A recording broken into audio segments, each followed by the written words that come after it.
Hi Ashish, thank you so much for doing this for me. Lovely. And congratulations. Thank you very much. Wow. So how has the journey been so Ibibo started off as an incubator, you were telling me. Yeah, look, I mean, I think for me, a couple of learnings, right?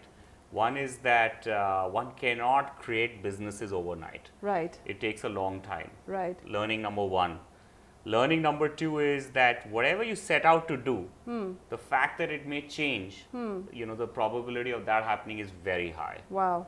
And I think people have to be very flexible to change. Right. So as I was telling you, we started like an incubator greenfield. We built multiple businesses. Right. And finally, we saw, that the travel business is taking off. And the other business that we also seeded was a payments business. It's called PayU now. Right. But at that time, we called it Ibibo Pay.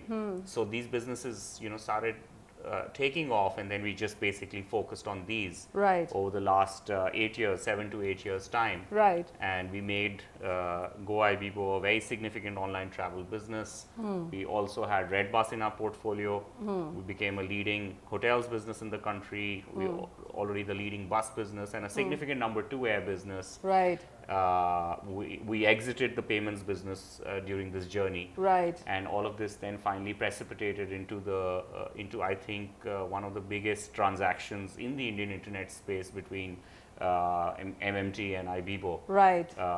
Not only creating a significant online travel business, but it also marked the beginning of the right things that need to be done Right. in the internet space in the country, which deliver value to employees, shareholders, partners, etc., etc. So yeah, so great journey. I mean, it's a long journey. It can get tiring. And but you've only just begun? For me, this is not a job. This is passion. Right. And I just love building technology-based businesses. Oh, And excellent. So what is Ashish Kashyap looking out for in his next series now? So I think the next one, the big pressure that I have from myself is to investigate something which solves even a bigger problem. Okay.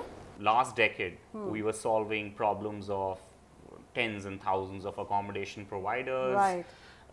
Bus operators, etc., and connecting them to the travelers, millions of travelers. Now I'm investigating areas and spaces which have even a larger impact Okay. in different sectors. Okay. Too early for me to talk about. Say anything about it. But I'm very, very excited. So I'm going to take a little bit of break before I get into this next part of my roller coaster ride. Sure. But, as an investor, what do you look for in an idea? Multiple things. And to keep it simple, I would say 2 or 3 things. Number one is the problem. Okay. And hence what's the solution for it. Right. So what's the problem and how is the solution going to get executed? Correct. I mean, I'm a strong believer of execution, and execution is actually greater than an idea. The second is that the operator, the entrepreneur, the operator, how passionate is that person? If people are going to execute the solution by thinking of it as a job, Right. they're setting themselves up for a failure, Right. even at the outset. I think how passionate the operator is, executor is, doesn't need to be from the same background. People will learn on the fly and people Right. will learn by doing. So I think these are the 2 most significant things that I look at: problem and solution and execution of that, and second is passion for that by the operator or the entrepreneur. And how important is, value interwoven in the scheme of things of establishing an idea or an enterprise? I'm not talking about, of course, social impact. Well, that's a different ballgame altogether. But say, for example, with Ibibo and MMT merger. Today's date, if I have 100 rupees, Right. I go and put it into a bank account, normal savings bank account or a fixed deposit. I expect that bank gives me X percentage Correct. return. I could go a step further and I could invest in a debt mutual fund. And I expect that the fund manager of the debt mutual fund gives me Y% Right. return. Just imagine, Suparnaa, if you go and put your 100 rupees and after 5 years or 10 years you realize that 100 rupees has either become 50 or Right. become 0. Right. How would you feel about it? Correct. So I think as creators, entrepreneurs and operators, it is absolutely our I would say, duty, part of our life journey to give back returns to our shareholders and investors. But how many entrepreneurs are thinking like that? I mean, and if they're not, then it's bad. I mean, there are high failure rates, which Right. is totally fine. People will fail. People should be killing fast. But I think everyone should realize that if they've taken 100 rupees, they have to give returns Right. to the person or from an institution that they've taken that 100 rupees from. Correct. I think that is very critical. Because I think unfortunately success is being touted about as raising monies for the idea that you've, Yeah, you look, know, I mean, and raising money is just a beginning. Correct. In fact, people cannot be celebrated because they raise money. Right. People need to be celebrated because they are The value they've created ultimately. the value that they're giving back to Right. their investors.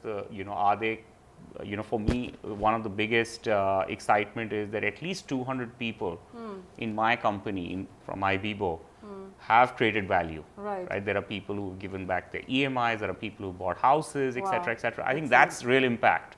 I think it's really about creating value for your shareholders, partners, your employees, which is extremely important in this journey. So when the merger of Ibibo and MMT happened, how did you ensure that your employees are the least affected out of this, or at least they're not shortchanged? At Ibibo, we already had a stock option program, Okay. and that stock option program got converted into equity in the new combined entity. Acha. So as a result, it was, firstly, everything was transparent, everything is on paper. At the end of the day, there were no ifs and buts, right? There was absolute crystal clarity amongst every individual who was an equity holder of Ibibo. I see. Are we kind of setting the right role models, Ashish? Honestly and candidly, if you were to share with me that we're setting this path for our children to emulate, are we on the right track? So I think we've made humble beginnings. There are few stories worth emulating. Right. But the challenge is that there are very few stories. We need to have, many more stories which have created value by choosing the right path Right. in this country. I think it's just beginning to happen. If you really look at it, I was talking about it with you, that there have been 3 phases in our country. Right. Phase 1 was the era where India was looked at as a tech services country, Right. population with lots of engineers, but they would basically work in tech sweatshops like Infosys, etc. Correct. The business models were around arbitrage, cost arbitrage. I think that was great for the economy then, but it did one thing which was wrong. It killed innovation. Okay. It killed creation of solutions for local problems. Okay. We entered the second phase where we started seeing cropping up of multiple entrepreneurs. 2007. 2007, 2008, 2009, creating lots of local products, technologies, consumer internet stuff. Right. But the venture funding I think, was ahead of the size of the market, ahead of the market creation. Right. Which led to some, irrational exuberance. Correct. So that was the second phase. And now we're entering the third phase where there are companies which are beginning to demonstrate value creation. At the same time, we're beginning to see the right kind of creative destruction. Okay. I think creative destruction is a must for evolution of any new economy.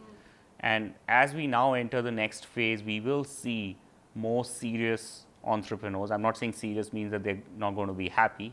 Serious entrepreneurs solving super local problems and creating value in the right manner. So as India stands today, according to you, 2 things. What is the difference in the startup ecosystem that you see today, as far as India is concerned, as far as the West is concerned? And what is it that India needs? Yeah, look, I think one thing it's super clear to me that emulating international models, unless you create an unfair competitive advantage, or unless you create a competitive moat, is foolhardy. There are some really large unsolved problems out there, which people and investors should definitely look at. Agriculture is one of them. Okay. And how do you use technology to basically solve lots of problems and improve the supply chain. Correct. Health, there is some humble beginnings which have happened, but lots of unsolved problems. Right. Today's date, health is not accessible to tens and millions of people. Right. In smaller towns and in rural areas. So still you're saying the primal needs still need to be addressed as far as the country is concerned. Absolutely. So health is again a very, very important thing. You ask a normal security guard, only when things are really in a bad state do they get health care, but right. preventive health, diagnostics, and normal health, right? It's just accessibility isn't there. Right. So there's a lot of disruption to happen. The costs of providing all of this has to come down. So investors and people who want to build, they should definitely look at health. They should look at education. There is again some nice humble beginnings which have happened. Right. But again, I think the thing is that all of this that I'm talking about, it's about really increasing accessibility, using technology to increase accessibility. Sure. Number one, and number two is all the inefficient aspects of the supply chain or inefficient aspects of from creation to consumption, that needs to really change using technology. So lots to be done still.